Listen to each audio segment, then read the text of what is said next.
Well, my friends, there is a nasal problem known as anosmia. Anosmia means the patient cannot get the proper smelling. To get the proper smelling is possible by the first cranial nerve, that is the olfactory nerve.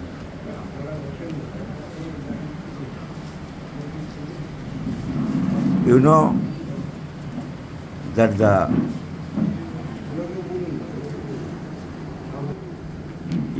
there are 12 pair of cranial nerves: olfactory, optic, oculomotor, trochlear, trigeminal, abducent, facial, auditory, নতুন নাম হচ্ছে vestibulo-cochlear, glossopharyngeal, and vagus accessory hypoglossal. The first cranial nerve is very, very important, is olfactory nerve. Olfactory means olfaction, which carries the olfaction, গন্ধ, বাইরের গন্ধ ব্রেনে carry করে নিয়ে যায়, ক্যারি করে নিয়ে যাচ্ছে নাকের নার্ভ। এগুলো অনেক, নাকের মধ্যে অসংখ্য ছোট ছোট ব্রাঞ্চ আছে, ফাইবার আছে, এরা ক্যারি করে ব্রেনে নিয়ে যাচ্ছে। ব্রেনে যাওয়ার পরে কিন্তু গন্ধটা পাচ্ছে। মলিকিউলস থাকে, এই যে গন্ধ আমরা পাই, এ কিন্তু সব পার্টিকেলস থাকে, এর মধ্যে মলিকিউলস থাকে। সেই মলিকিউলসগুলো এই নার্ভ ফাইবারকে ধাক্কা দেয়, তারপরে ব্রেনে চলে যায়। তো কোনো কারণে এই nerve fibre of the olfactory nerve disturbs. এই ডিস্টার্ব দুই কারণে হতে পারে, একটা হচ্ছে অ্যাকিউট, একটা হচ্ছে ক্রনিক। অ্যাকিউট হচ্ছে sinusitis, chronic cater, nasal infection, এইসব কারণে হতে পারে, যেগুলো টেম্পোরারি, কিছুদিন পরে আবার ঠিক হয়ে যায়। কিন্তু chronic cases may be due to diabetes mellitus, something wrong within the brain, ব্রেনের কোনো গণ্ডগোল হতে পারে। After infectious disease like corona, করোনার পর থেকে হতে পারে। Multiple sclerosis of the brain or spinal cord, nerve ফাইবারসগুলো যেখানে নষ্ট হয়ে যায়, কভারিংগুলো, তো অন্য কারণে হতে পারে।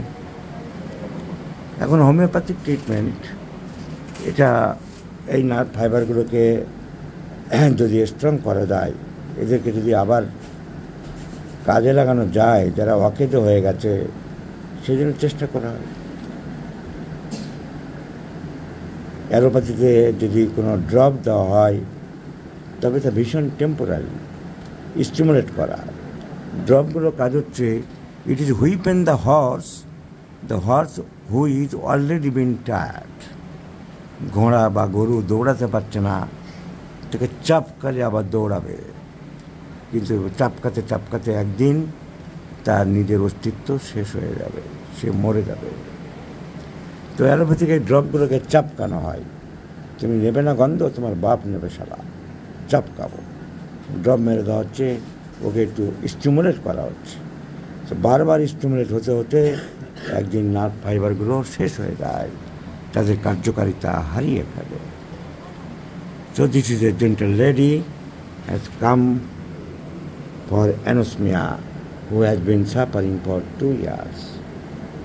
এর আগে কেরালাতে ছিল। Kerala is a place, good place for homeopathy. Kerala is the educated state in our country, এবং সেখানে হোমিওপ্যাথিক চিকিৎসাও খুব ভালো। কিন্তু ভালো হলে কী হবে, সব জায়গায় তো সেই একই সিস্টেম চলছে। হোমিওপ্যাথিক ফিলোসফি, হোমিওপ্যাথিক দর্শন, হোমিওপ্যাথিক আইডিওলজি থেকে দূরে সরে যাচ্ছে, এবং সিমটমকে এভালুয়েট করা, ইন্টারপ্রিটেট করা ঠিকমতো হচ্ছে না। যার ফলে এই পেশেন্টের জন্য এরা প্রেসক্রিপশন করলো পারচিট্রাল 200। এরা হোমিওপ্যাথিক এদিকে দর্শন মেনে চলেছে, একটি মাত্র ওষুধ প্রেসক্রিপশন করেছে, একটা মাত্র ডোজ দিয়েছে, আর ফাইটাম দিয়েছে। Government Homeopathic Medical College and Hospital, Tripura, Tiruvananthapuram. But the gentle lady doesn't require pulsatilla. She requires phosphorus because the physical makeup is phosphorus, and aversion to sweets, মিষ্টি খুব একটা পছন্দ করে না, burning sensation here and there. So burning sensation, aversion to sweets, এই দুটো symptom cover করলো, plus তার ফিজিক্যাল মেকআপ কভার করলো। তো তার হাজব্যান্ড তার বললো very much sensitive to noise, phosphorus is a great medicine for sensitive to noise. এই আমার রিপোর্টের মাইন্ড সঙ্গে সঙ্গে বের করলাম, sensitive noise to phosphorus is important. এর সাথে যদি রিপোর্টে দেখার চেষ্টা করি যে অ্যানোসমিয়া, নোজ স্মেল লস্ট বা ওয়ান্টিং কমে গেছে, phosphorus is in the first grade.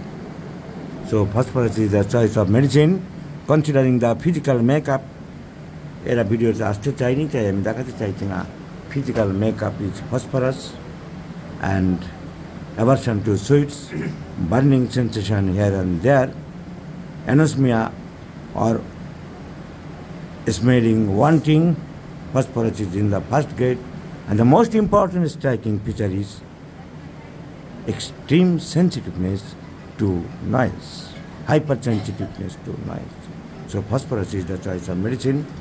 আমরা ফসফরাসে কতটা ইমপ্রুভ করে লক্ষ্য রাখবো, জানতে পারবো। ভিডিওতে লক্ষ্য রাখুন সবাই, এই পেশেন্টের ফসফরাসে কতটা ইমপ্রুভ হলো আমরা নিশ্চয়ই খেয়াল রাখবো, দেখব। তবে এই নার্ভ ফাইবারসগুলো যে নষ্ট হয়ে যায়, খারাপ হয়ে গেছে, চট করে ইমপ্রুভ হতে চায় না। তো there is no hard and fast rule. There is no mathematical calculation in the treatment, and especially in homeopathic treatment. So, quick improve আমরা পেতে পারি। Let's see the result. I shall share with my friends.